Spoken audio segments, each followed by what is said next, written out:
الحمد للہ وحدہ والصلاة والسلام علی من لا نبی بعدہ اما بعد فاعوذ باللہ من الشیطان الرجیم بسم اللہ الرحمن الرحیم انما یخشی اللہ من عبادہ العلماء صدق اللہ العظیم۔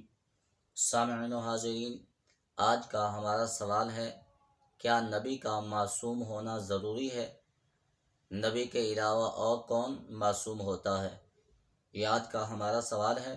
تو سامعین و حاضرین، اس کا جواب یہ ہے، نبی کا معصوم ہونا یہ ضروری ہے، اور یہ عصمت نبی اور فرشتے کا خاصہ ہے کہ نبی اور فرشتہ کے سوا کوئی معصوم نہیں۔ اماموں کو انبیاء کی طرح معصوم سمجھنا یہ گمراہی اور بددینی ہے۔ اللہ رب العزت ہم سب کو انبیاء کرام علیکم السلام کے بارے میں صحیح عقیدہ رکھنے کی توفیق نصیب فرمائے۔ وآخر دعوانا ان الحمد للہ رب العالمین۔